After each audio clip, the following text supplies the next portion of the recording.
Eu quero ler dois textos, dois livros diferentes. Juízes, capítulo de número 2, versículo 10. Quem achou, diga amém. E foi também congregada toda aquela geração a seus pais.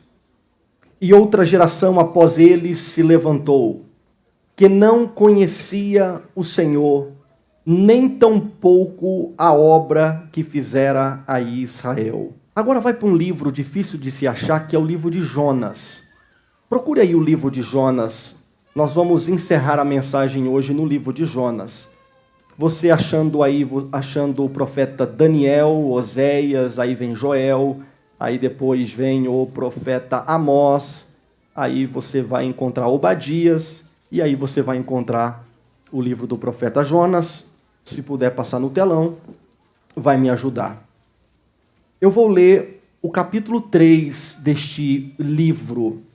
E veio a palavra do Senhor segunda vez a Jonas, dizendo: Levanta-te e vai à grande cidade de Nínive e prega contra ela a pregação que eu te disse. E levantou-se Jonas e foi a Nínive segundo a palavra do Senhor. Era, pois, Nínive uma grande cidade de 3 dias de caminho. E começou Jonas a entrar pela cidade, caminho de um dia, e pregava, e dizia: Ainda 40 dias e Nínive será subvertida. E os homens de Nínive creram em Deus e proclamaram um jejum, e vestiram-se de panos de saco, desde o maior até o menor, porque esta palavra chegou ao rei de Nínive. E levantou-se do seu trono e tirou de si as suas vestes e cobriu-se de pano de saco. E assentou-se sobre a cinza e fez uma proclamação que se divulgou em Nínive por mandado do rei e dos seus grandes, dizendo: Nem homens, nem animais, nem bois, nem ovelhas provem coisa alguma, nem se lhe des pasto, nem bebam água, mas os homens e os animais estarão cobertos de panos de saco, e clamarão fortemente a Deus. Olha essa expressão: e clamarão fortemente a Deus, e se converterão, cada um do seu mau caminho e da violência que há nas suas mãos.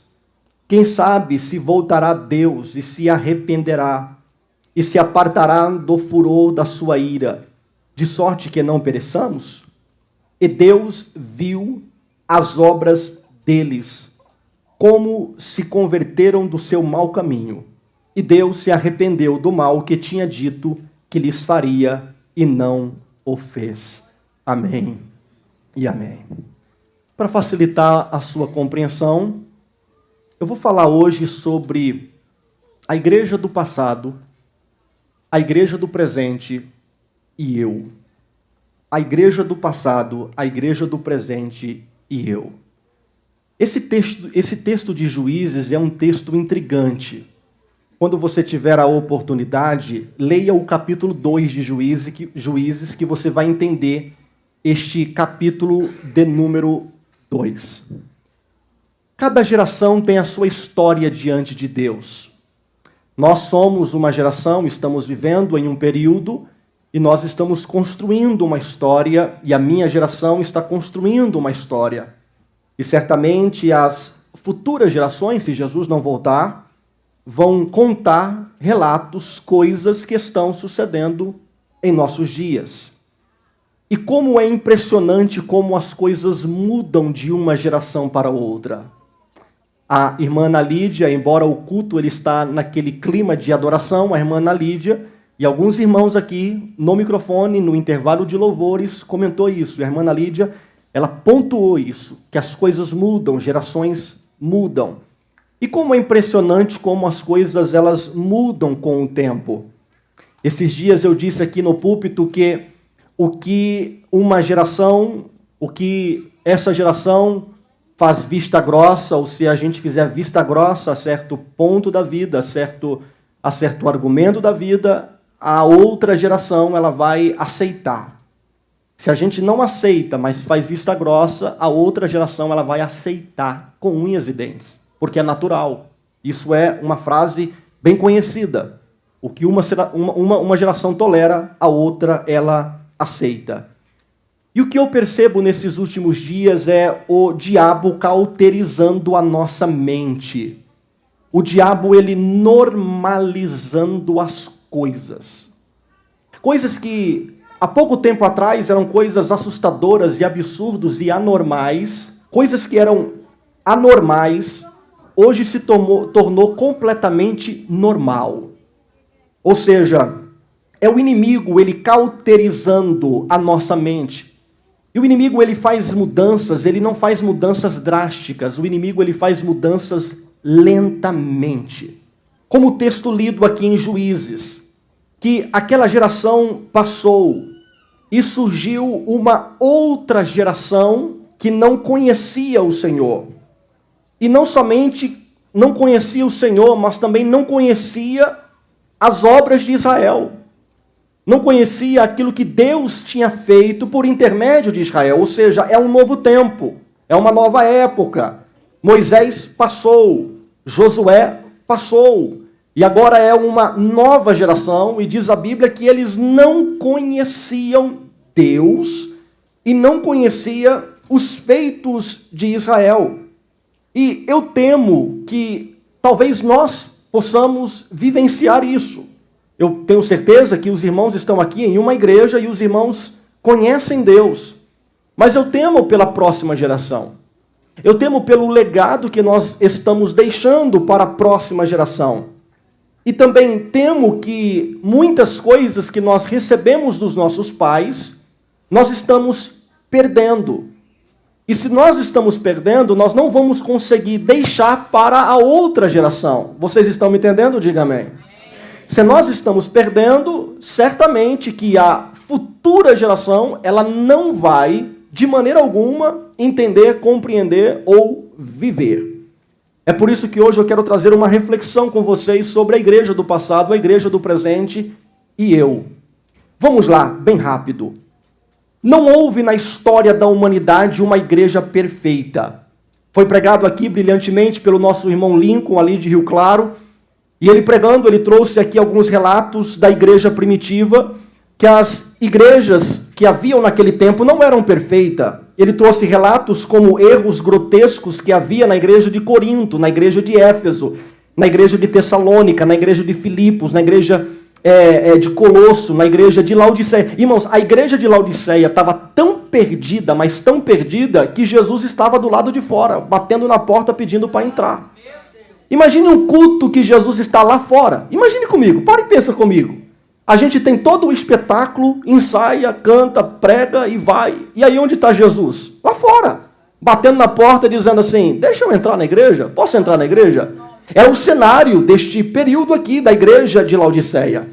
A igreja primitiva, ela teve tantos problemas que se você ler, você vai encontrar que Paulo teve um problema com Barnabé, Paulo teve um problema com um jovem chamado João Marcos, Paulo teve um problema com a igreja de Jerusalém, Paulo teve um problema, parece que Paulo era problemático, né? Paulo teve problema com um homem chamado Alexandre o Grande, Paulo teve problema com um homem chamado Himeneu, ou seja, havia vários problemas na igreja primitiva. Todavia, era uma igreja poderosíssima. A igreja primitiva e a igreja do passado, e quando eu falo igreja do passado, eu falo desde os dias de Atos dos Apóstolos até a última geração, a geração que veio antes de nós. Eu posso dizer que teve períodos negros, mas a igreja foi sim poderosa. Atos dos Apóstolos, capítulo 17, eles usam uma expressão que eu acho linda. Diz assim, aqueles que alvoroçaram o mundo chegou até nós. Imagine você viver numa cidade e de repente os habitantes da cidade começam a dizer, olha, sabe aquele povo que está alvoroçando o mundo por aí, está virando o mundo de ponta cabeça pelo poder de Deus, por coisas extraordinárias? Pois é, este povo chegou até nós. A igreja primitiva era uma igreja unânimes em oração. A igreja primitiva era uma igreja perseverante. A igreja primitiva sacrificava em prol do reino de Deus. A igreja primitiva vendia as suas propriedades, a igreja primitiva era uma igreja hospitaleira, a igreja primitiva era uma igreja poderosa, era uma igreja que havia curas, havia milagres, havia maravilhas. Eu sei que Hebreus capítulo 11 traz um relato muito poderoso sobre a fé dos nossos irmãos no Antigo Testamento. Todavia, a partir do versículo 33, encaixa também no Novo e o cenário que a igreja primitiva viveu, porque encaixa também. Capítulo 11, 33 diz assim: os quais pela fé venceram reinos, praticaram a justiça, alcançaram a promessa, fecharam a boca dos leões, apagaram a força do fogo, escaparam do fio da espada, na fraqueza tiraram força, na batalha se esforçaram, puseram em fuga os exércitos dos estranhos, as mulheres receberam pela ressurreição seus mortos, uns foram torturados, não aceitando o seu livramento para alcançarem uma melhor ressurreição, outros experimentaram escárnios, açoites, cadeias, prisões, foram apedrejados, cerrados, tentados, mortos ao fio da espada. Andaram vestidos de pele de ovelhas e de cabras, desamparados, aflitos e maltratados. Eu amo o verso de número 38, que diz assim: dos quais o mundo não era digno. Pessoas que este mundo não é digno de pessoas como estas. Pessoas piedosas, santo homens de Deus, santa mulheres de Deus, errantes pelo deserto, os montes, pelas covas e cavernas. Ou seja, o mundo não é digno de pessoas semelhante a esta.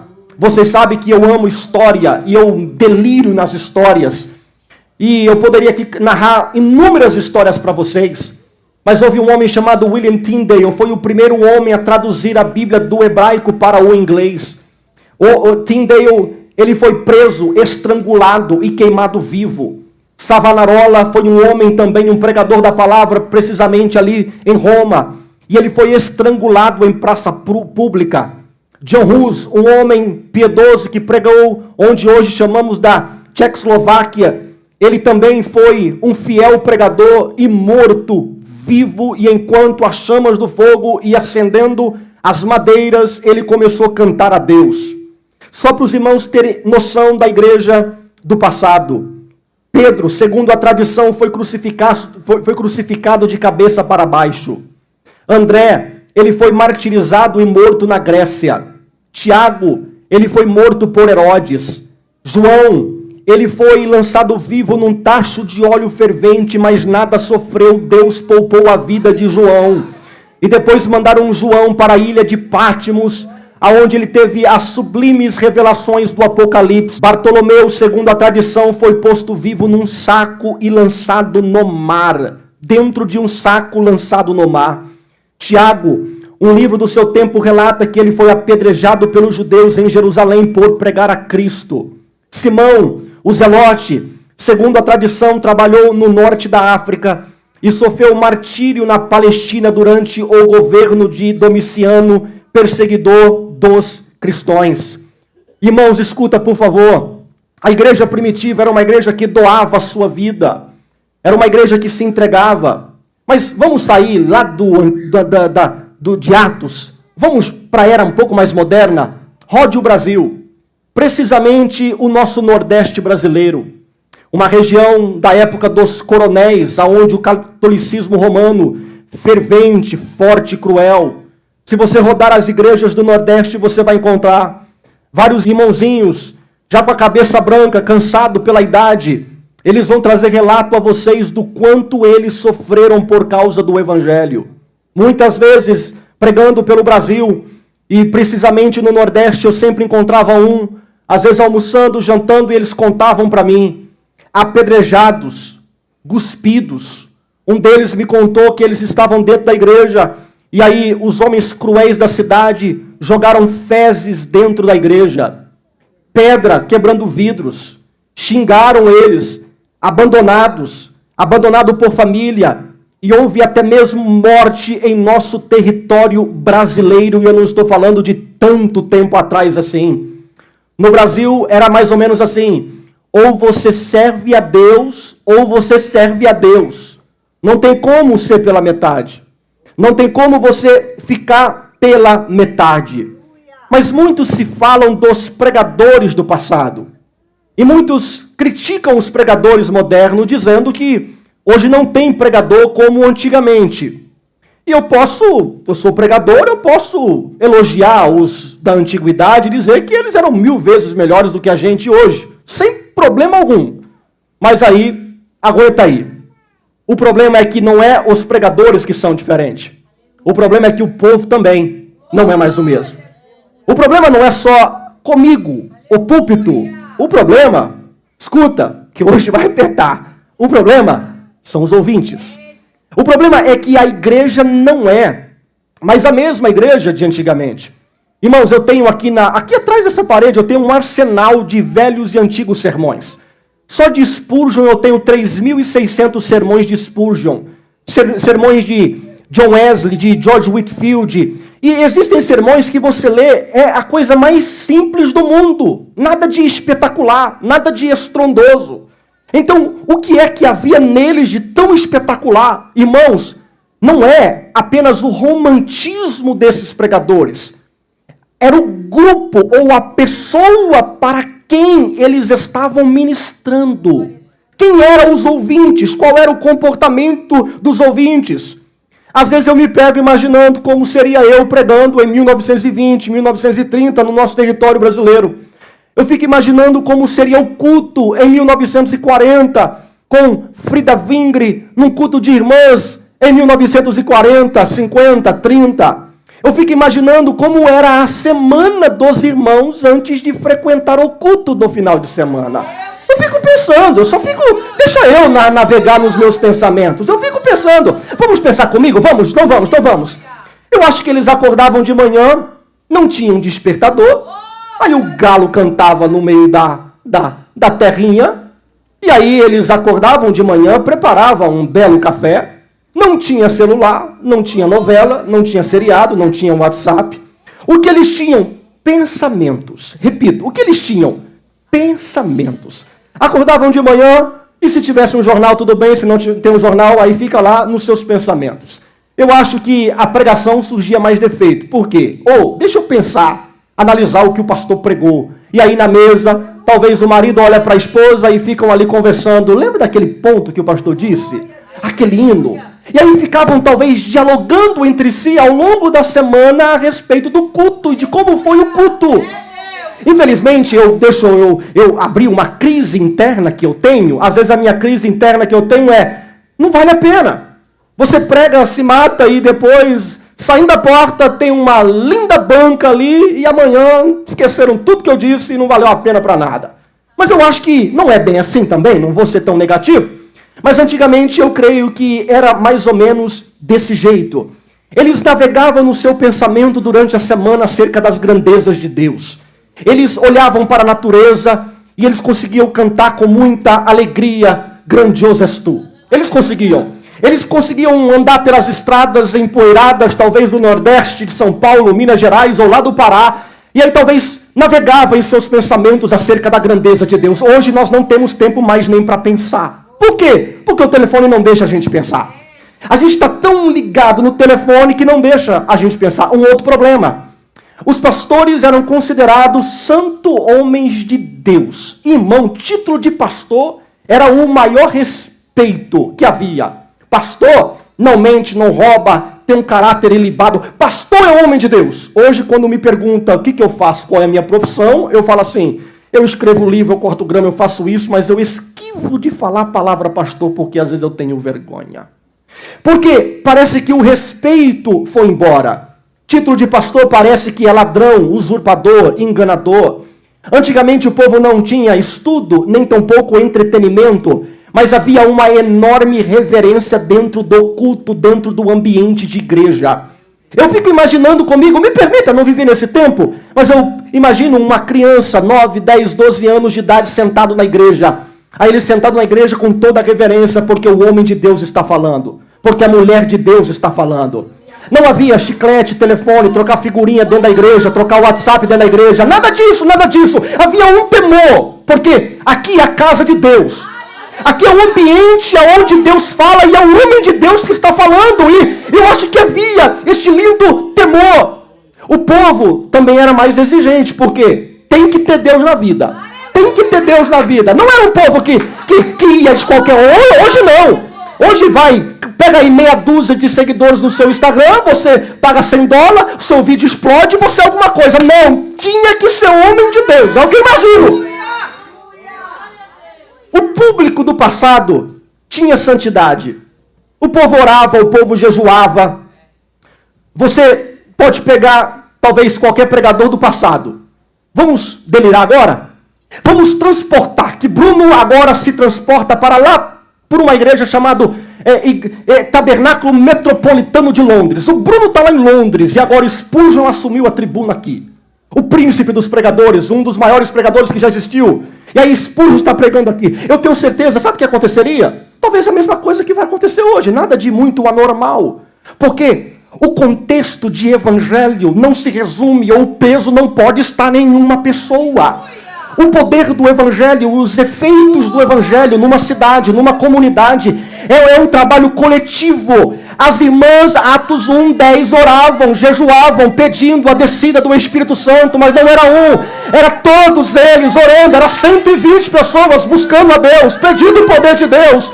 Ou seja, o peso não está em uma, é coletivo. Agora, escuta. Mas algumas pessoas, difícil agora. Algumas pessoas chegam em mim e elas dizem assim: pastor, temos que voltar à igreja do passado.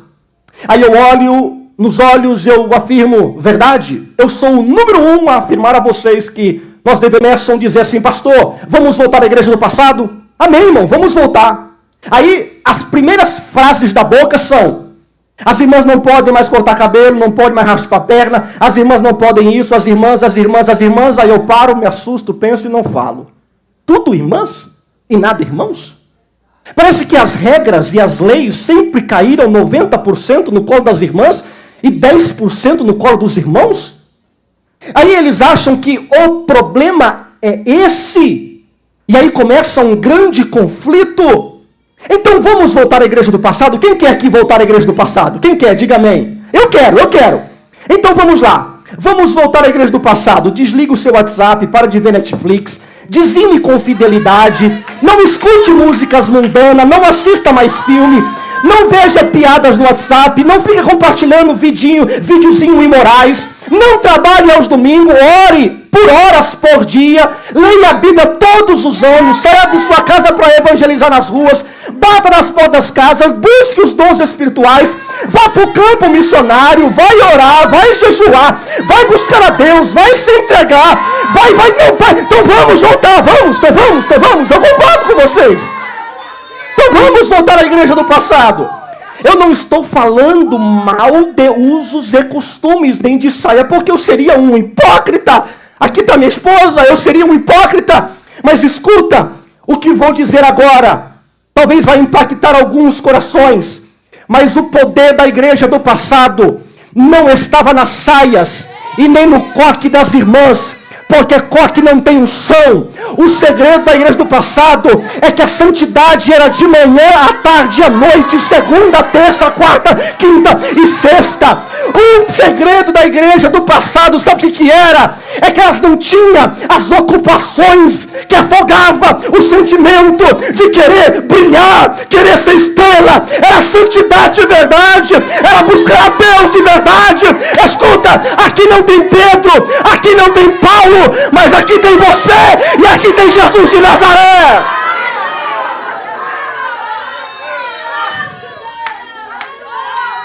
Paulo não está mais aqui. Pedro não está mais aqui. Tiago não está mais aqui. Mas vocês me conhecem, eu não sou de fazer isso. Olhe para o irmão do teu lado. Ele está aqui. Você está aqui. Se Deus quisesse Paulo aqui, ele não teria deixado Paulo nascer naquele primeiro século, e Paulo teria nascido neste século. Mas eis aqui um recado para essa geração: você nasceu, e você é um canal de Deus para este tempo e para esta geração. Não existe fôlego de vida em vão debaixo do sol. O que existe é propósito divino para uma igreja sadia, fervorosa, dizendo: eu quero fazer a diferença nos meus dias, porque Ele continua aqui. Mas vamos lá.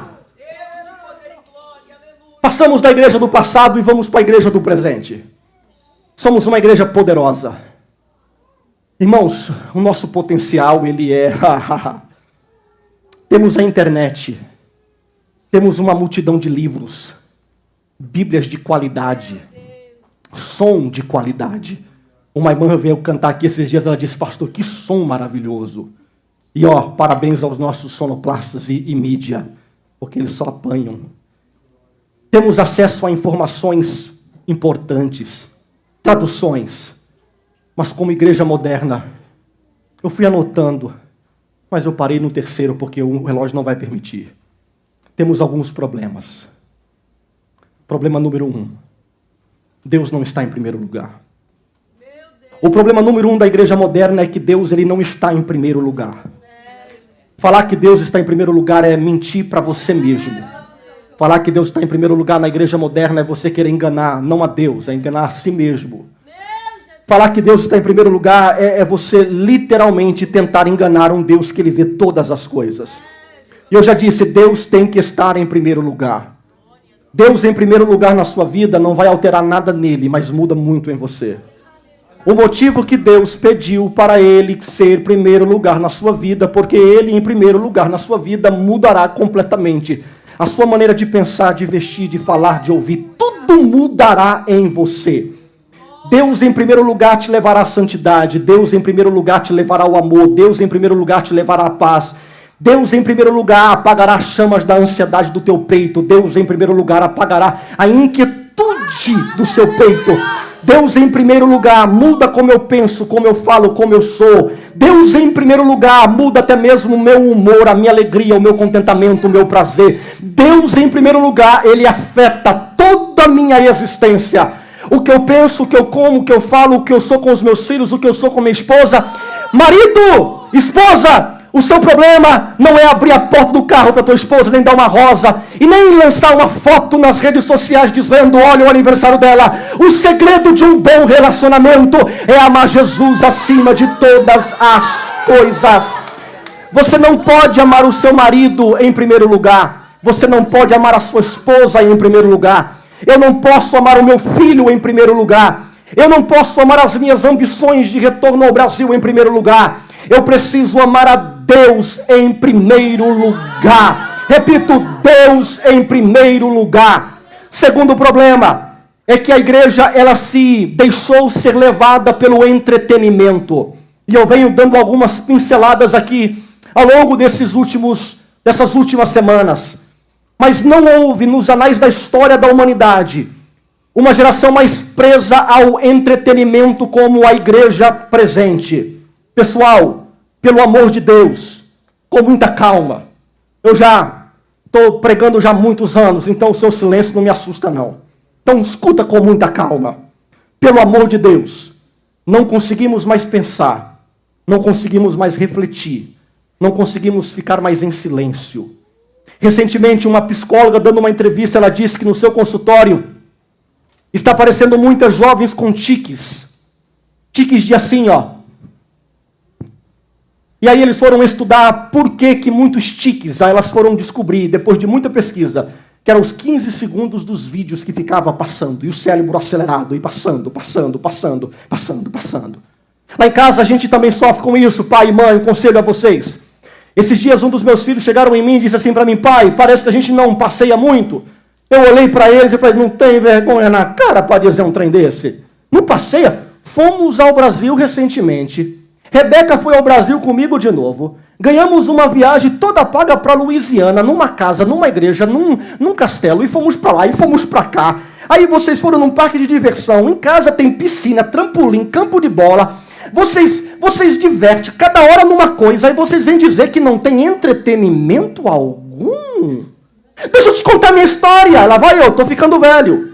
Meu pai me levou para a Flórida uma vez. Eu queria que ele estivesse aqui. Uma vez meu pai me levou para a Flórida. Certa vez meu pai olhou para mim e para o meu irmão Mateus, já falecido, e ele disse assim, vamos viajar comigo. Entramos dentro do carro, 24 horas até Boca Raton, na Flórida. Chegamos lá à noite, dormimos num hotel.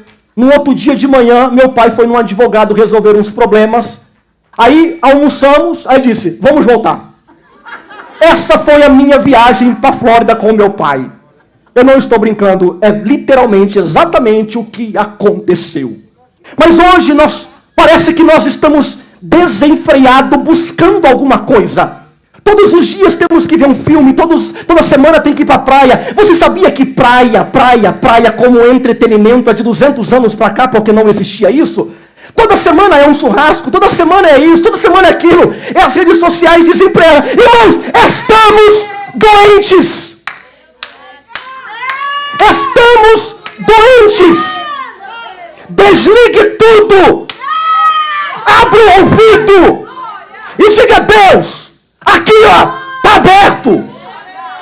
Fale comigo, porque o meu ouvido está aberto. Desligue um pouco. Desligue um pouco. Apague um pouco, porque Deus quer plantar na sua igreja e levantar uma igreja poderosa que está com os ouvidos atentos ao que Ele quer dizer. Terceiro problema: acabou a santidade. Não temos mais santidade. Parece que falar de santidade é uma complexidade estranha. Mas pensa num pregador que não tem medo de ponto duro. Deixa eu te falar mais ou menos o que é santidade. Mas antes de entrar, deixa eu te contar uma história. Certa vez havia um território do diabo e o território de Jesus. Aí o homem achava o território de Jesus muito chato. Aí ele disse: vou para o território do diabo. Aí ele disse: não, no diabo não dá para ir. Ele disse: então vou ficar em cima do muro. Um pé lá e um pé cá. Aí o diabo olhou ele para cima, em cima do muro e disse assim: vou ficar aí. O muro também é meu. Então, santidade é mais ou menos isso. Ou você está lá, ou você está cá. Santidade é a renovação da imagem de Deus em nós. Você foi feito à imagem de Deus, mas o pecado sujou, torceu a pureza que existe em você. Somos uma imagem, mas uma imagem manchada pelo pecado. Aí Paulo escrevendo Colossenses 3,10: e vos vestistes de novo, que se renova para o pleno conhecimento, segundo a imagem daquele que o criou. Escuta, você precisa entender que você é santo. Você não é uma irmã, uma mulher comum da cidade. Você é uma santa mulher de Deus. Você não é uma pessoa comum, você é um santo homem de Deus. Você é santo. Pastor, o que é santidade? Vamos lá, virtudes de santidade e vícios pelo pecado. Marcos: maus pensamentos, imoralidade sexual, roubo, assassinato, adultério, cobiça, iniquidade, falsidade, sensualidade, inveja, calúnia, orgulho, tolice. Paulo, Romanos 1: impureza, relações homossexuais, todo tipo de injustiça, maldade, cobiça, maldade, inveja, homicídio, contenda, engano, maldade, fofoca, calúnia, ódio a Deus, desobediência aos pais. Parece que eu estou repetindo algumas palavras, porque ele enfatizava. Infidelidade, falta de coração, crueldade. Romanos 13, orgias, embriaguez, imoralidade sexual, sensualidade, brigas, ciúmes. 1 Coríntios 6, imoralidade sexual, adultério. Homens que praticam homossexualidade, ladrões, gananciosos, bêbados, vilões, trapaceiros. Gálatas 5, novamente, imoralidade sexual, impureza, sensualidade, idolatria, inimizade, feitiçaria, conflitos, invejas, ataques de ira, rivalidades, dissensões, divisões, inveja, embriaguez e orgias. Colossenses 3, impureza, desejo do maligno, cobiça, lascívia, ira, maldade, calúnia, palavrão, mentiras. O que é um santo homem de Deus? Eu te falo, Romanos 12, amor genuíno, ódio pelo mal, perseverança, amor fraterno, excelência, fervoroso em espírito, serviço a Deus, alegria na esperança, graça na tribulação, constante na oração, generosidade, hospitaleiros, abençoando os inimigos, regozijando com aqueles que se alegram e chorando com os que choram. Harmonia, humildes, não arrogantes, associando-se com os humildes, pacíficos, não retribuindo o mal, porque o mal se vence com o bem. Amorosos, pacientes, gentil, não invejosos, não arrogantes, nem rude, nem egoístas, nem irritado, nem ressentido, nem injusto. Alegre-se com a verdade. Coração compassivo, humilde, perdoando um ao outro, paz, gratidão. Isso é virtude, autocontrole, firmeza, bondade. Sabe o que é santidade? Hoje, quando eu estava escrevendo isso daqui, eu parei o estudo, fui lá para fora. Fui no sol, dei um grito e disse, Rebeca, Caleb, desce para cá. Falei, senta aqui. Fiz o meu sermão do monte com eles. Sentei na balança lá de casa e falei, senta aí. Eu disse, deixa eu te falar o que é santidade. Timothy Keller escreveu assim, que é como um peixe. O peixe tem todo o oceano para ele. O peixe pode ir na profundeza, ficar na orla, pode ir para águas mais quentes, para águas mais frias, e tem todo o oceano. Aí de repente os peixes chegam na orla e o peixe olha assim, e ele vê um hotel do outro lado. Ele fala assim, opa, quem é aquele ser que está passando ali com aquelas pernas e aquelas mãos? É o humano. Então o peixe diz assim, sabe de uma coisa? Eu quero ir lá. Aí o peixe pula da água e cai na grama ou na areia. O peixe sobrevive? Sim ou não? Por que o peixe não sobrevive? Porque a verdadeira liberdade não é sem restrições, mas encontrar as certas. Pastor, eu não quero ter restrições. Ninguém manda em mim, ninguém coloca limite em mim. Eu lhe digo que você não é um cristão, porque existem regras de santidade. E quando eu tento sair deste padrão, eu vou me afogar, porque eu não fui feito para andar fora da água, mas eu fui feito para navegar nas profundezas do mar, na liberdade do oceano da graça, aonde Deus... Então escuta, você não pode falar qualquer coisa. Você não pode ouvir qualquer coisa. Você não pode vestir qualquer coisa e nem beber qualquer coisa. Pastor, mas o fulano é santo demais. Existe santo de menos? É a pergunta. Se, porventura, alguém diz que é santo, mas fica gritando santidade, eu sou santo, desconfie dessa santidade. Agora, se ele é santo, vive como santo, ama Deus, exorta com amor.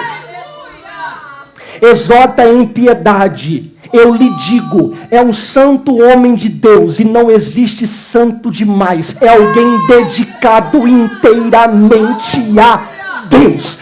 Falar de santidade na igreja moderna é uma complexidade gigantesca, principalmente no contexto assembleiano. Falar de santidade, automaticamente já pensam na saia, já pensam no cabelo. O que é que o pastor Nivaldo pregou para a gente mais de 20 anos? O que é que ele nos ensinou mais de 20 anos? Escuta, não é a saia, é a modéstia, é o pudor.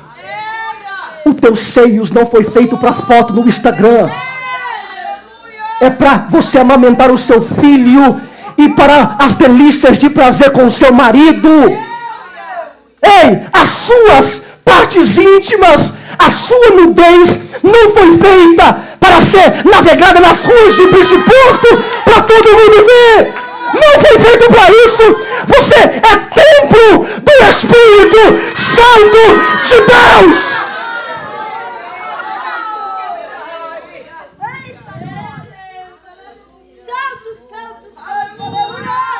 Mas mulher apanha muito, né? Então vamos para o outro lado. Dá um Google. Quem peca mais nas redes sociais ou no mundo digital? Homem ou mulher? Meu Deus.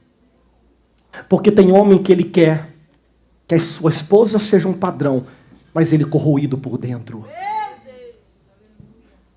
Você, nós, fomos chamados para serem santos.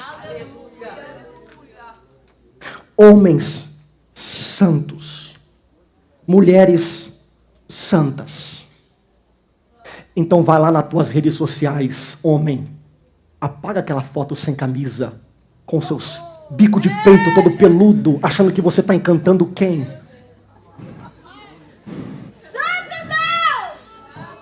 Você é santo. Eu não estou falando de saia, eu estou falando de santidade, eu estou falando de pudor, eu estou falando de modéstia.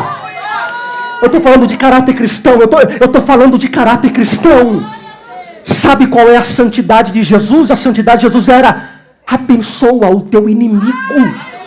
Se ele tiver sede, dá-lhe um copo de beber. Essa era a santidade de Jesus Cristo de Nazaré. Essa era a santidade de Jesus.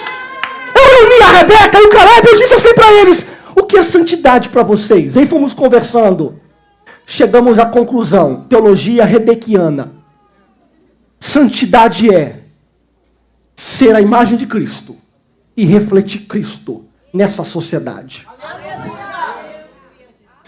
Posso? Tem gente que parece cristão no vestir. Quando abre a boca, é um demônio. Isso não é santidade. Santidade está aqui dentro. Eu te amo, eu te amo, eu te amo, eu te amo, eu te amo, eu te amo, eu te amo, eu te amo, eu te amo, eu te amo, eu te amo, eu te amo, eu te amo e eu te amo. Isso que é santidade. O poder de Deus não estava no bigode dos pastores presidentes do passado. O poder de Deus, ele está aqui, ó. Aqui, ó. Aqui, aqui, aqui. Aqui está o poder de Deus hoje. Aqui, ó. Aqui, ó. A pergunta é: estamos preparados para receber? Estamos prontos para receber? Deixa eu te contar o poder de Deus. Nessa igreja, não vou citar nomes, mas vou resumir. 1, 2, 3, 4, 5, 6, 7, talvez 8 casais prestes a divorciar foram restaurados aqui, ó. Casais que eu olhei assim para eles e falei assim: já era, sem chance. Nem Jesus dá jeito, e deu jeito. Sabe o que Jesus está fazendo aqui? É alguém que há pouco tempo atrás entrou no basement da minha casa, só eu e ele, sozinho. Um homem olhou para mim com as lágrimas nos olhos e disse assim: pastor, posso te abraçar? Eu falei: meu Deus, no basement escuro, o homem querendo me abraçar. Aí eu falei: claro, irmão. Ele me abraçou, babou, babou, babou. Ele disse: pastor, eu só penso em suicídio. Sabe o que é o poder de Deus? É uma moça que me contou essa semana que estava aflita, entrou aqui dentro, recebeu um abraço de uma outra irmã e foi curada. O poder de Deus não se resume aos homens do passado. O poder de Deus paira aqui dentro. Hoje paira o poder de Deus.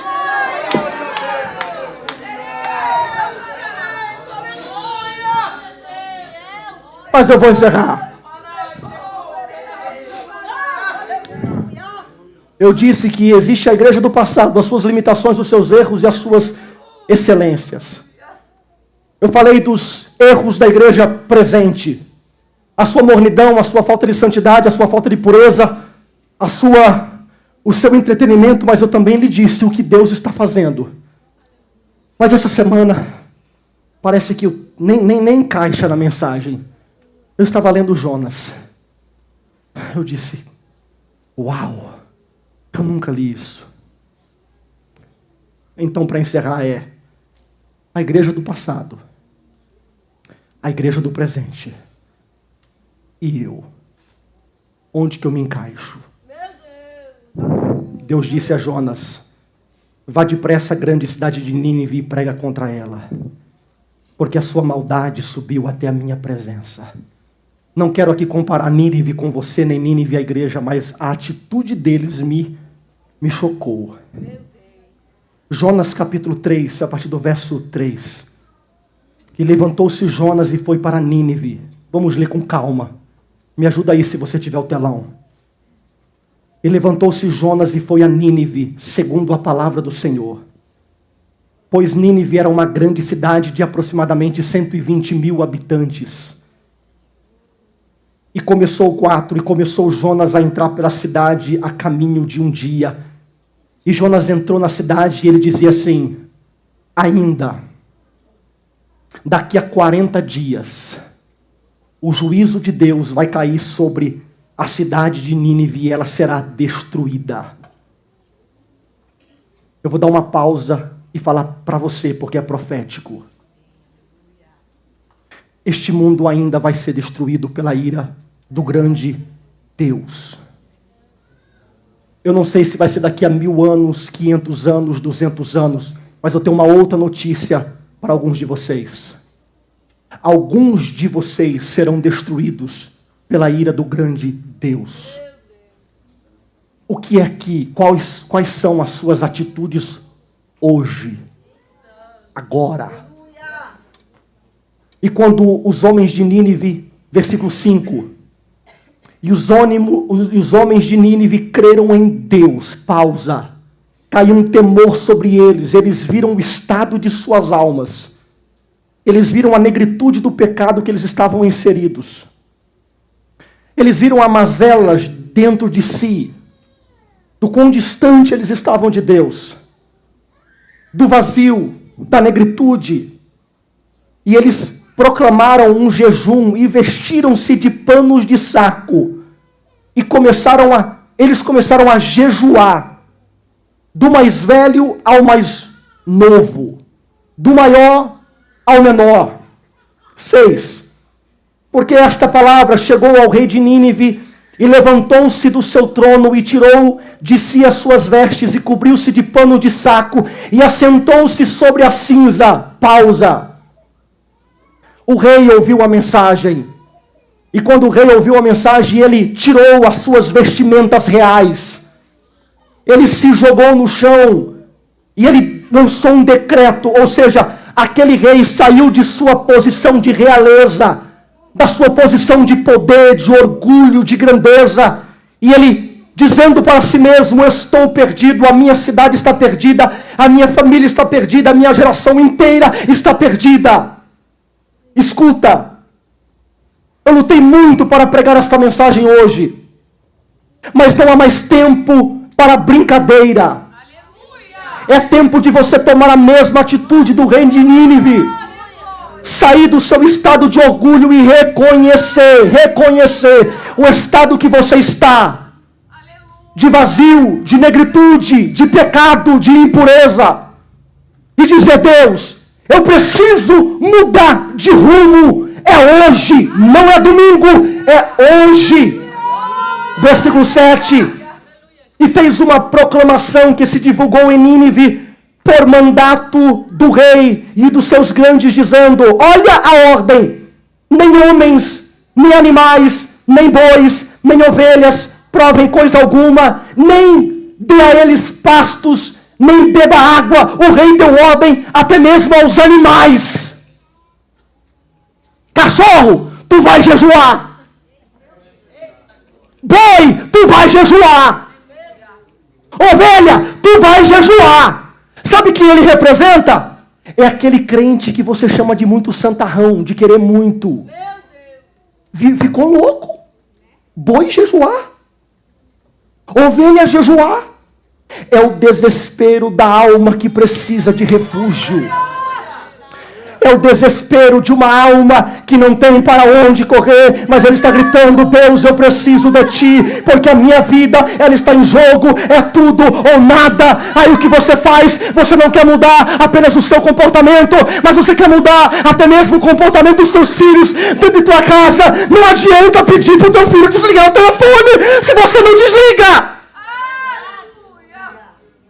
8. Os homens e os animais estarão cobertos de panos de saco, e clamarão fortemente a Deus, e se converterão, cada um do seu mau caminho. Nós vamos se converter, nós vamos clamar fortemente para Deus ter misericórdia de nós. Nós não vamos dizer: Deus, perdoa eu, beleza? Deus me ama, eu sei que Ele me ama, Ele vai me salvar. Não. Fortemente. Neemias chorou por 4 meses. 4 meses em pranto, pedindo socorro e ajuda. 4 meses. Se alguém chorar aqui 4 meses, você vai dizer o que é? É depressão, é luta, alguma coisa? Não, era desejo de restauração. Neemias, ele queria restauração, e por isso ele chorou 4 meses de sua vida. 9. Quem sabe Deus, quem sabe se a gente se voltar a Deus e se arrepender, Ele vai apartar o seu furor, e nós não vamos perecer. 10. E Deus viu as obras deles, como se converteram do seu mau caminho. E Deus se arrependeu do mal que tinha feito, que tinha dito que ele faria, e Deus não fez. Deus não fez. Deus viu a obra deles. Ah, pastor, eu não sou salvo por obras. Eu sei que você não é. Pastor, eu não vou para o céu por o meu esforço. É claro que não. É claro que você não vai. Pastor, não importa o que aconteça, Deus nunca vai deixar de me amar. Deus nunca vai deixar de te amar. Não importa o que aconteça com você. Ele nunca vai deixar de te amar. Deus, ele te ama. Mas Deus te ama tanto, até no último dia, até no último instante, você ir para o inferno. Deus, ele te ama. Deus, ele te ama. Isso não é negociável. Agora, a renúncia chama a atenção dele. Eu vou repetir. A renúncia chama a atenção de Deus. As tuas lágrimas pelo teu filho chama a atenção de Deus. O teu preço em buscar a Deus acima de todas as coisas faz Deus olhar para você e entender que você colocou Ele em primeiro lugar e você o quer. Uma vida piedosa de santidade chama a atenção de Deus. E eu te digo, existe a igreja do passado, existe a igreja do presente, cambaleando, tropeçando, mas existe, ela é vitoriosa. A minha pergunta é, e você? E você? Por isso que hoje, humildemente, alguns de vocês devem estar olhando para mim e estar dizendo assim, pastor, que loucura. Essa mensagem para quarta-feira. Eu disse que no próximo sábado eu pregaria essa mensagem. E aí Mamilca falou, prega o Senhor. Eu falei, fechado. Então Deus marcou um encontro com você. E Deus está dizendo assim, é tempo de viver o meu poder. É tempo de arrependimento. Fica de pé comigo. Fecha os teus olhos aonde você está. Fecha os teus olhos agora onde você está. Eu sei que alguns de vocês estão até tortos pela dureza daquilo que foi dito. Mas eu quero dizer para você que Deus, Ele marcou um encontro com você para mudar a sua vida hoje. E eu quero fazer uma pergunta. Fecha os teus olhos. Quero ninguém reparando um ao outro. Aonde está você? Que você está dizendo assim, pastor, eu quero. Eu não vou dizer que... Eu não vou dizer nada, não vou te constranger.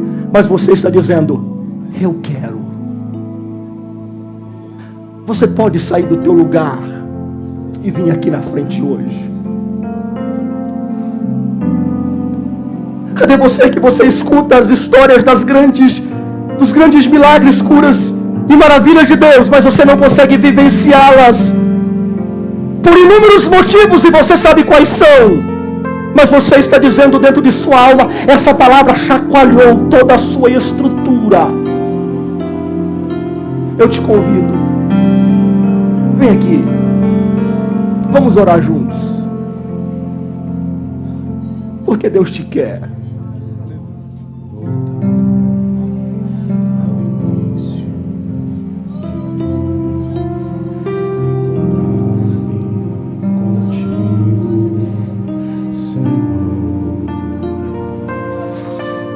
Será que podemos fazer uma oração igual a dos ninivitas?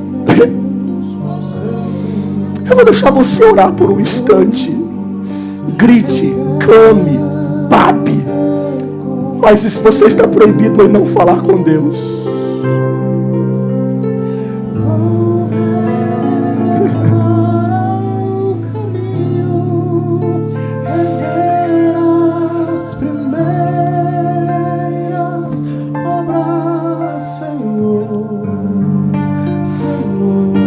eu sei que tem mais.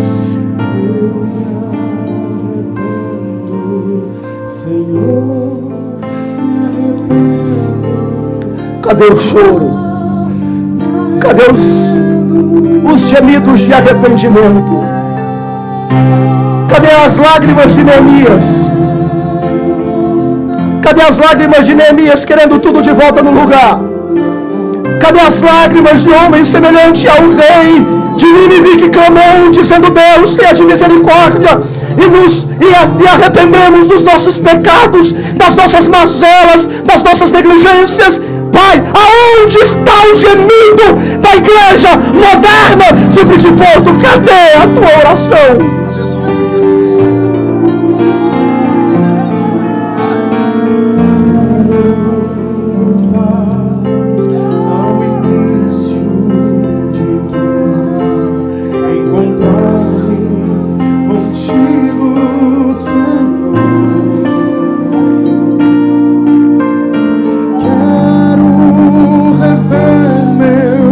Conceitos e valores eu quero reconstruir. Eu vou regressar ao caminho, vou ver as primeiras obras, Senhor.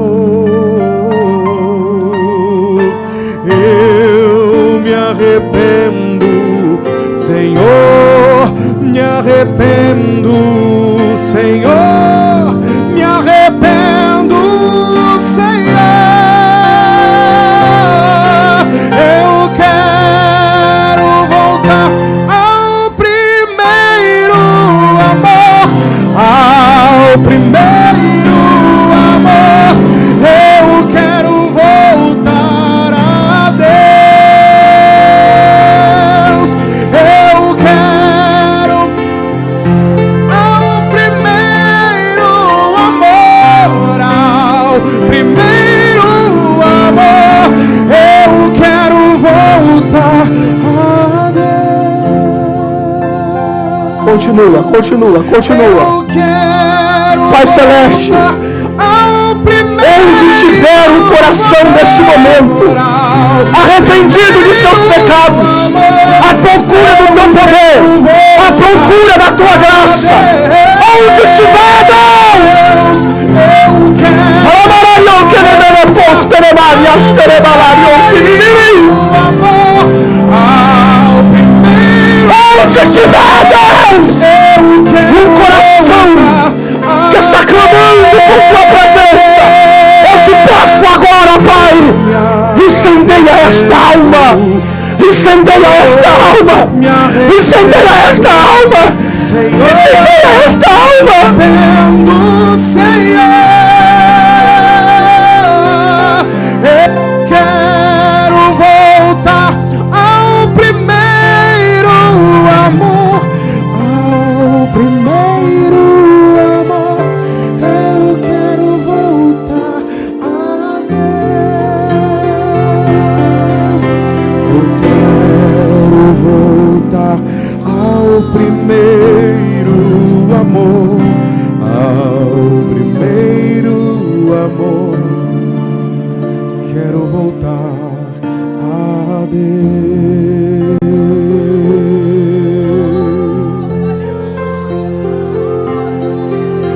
a Deus, a Deus, a Deus, a Deus, a Deus.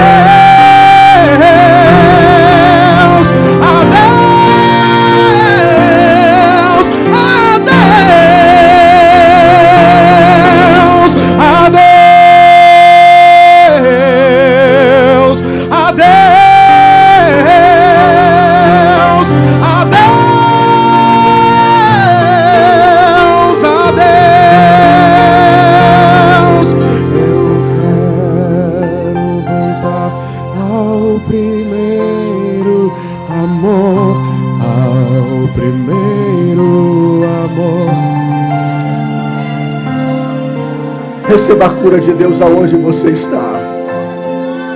Eu quero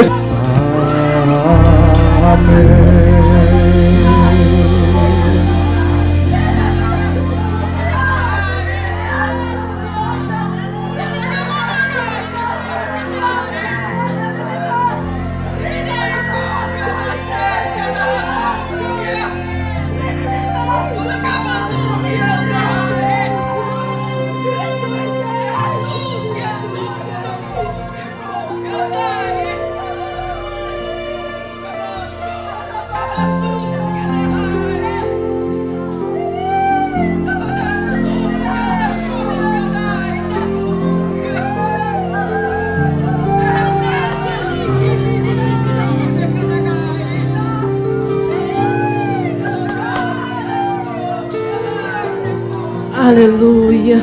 Que presença maravilhosa. Da Manaio, da Basteia. Da Igion, da Naias, da Madagastéia. Da Baio, da Naias,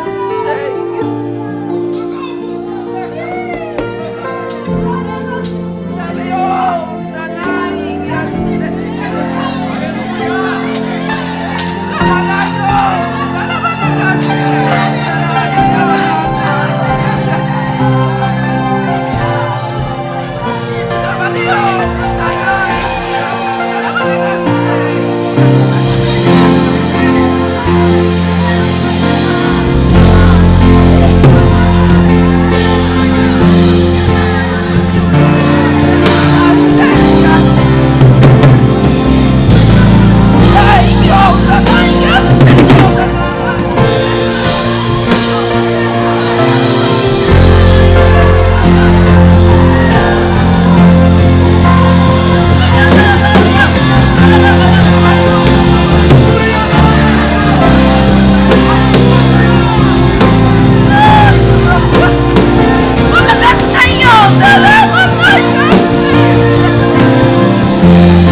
Thank you.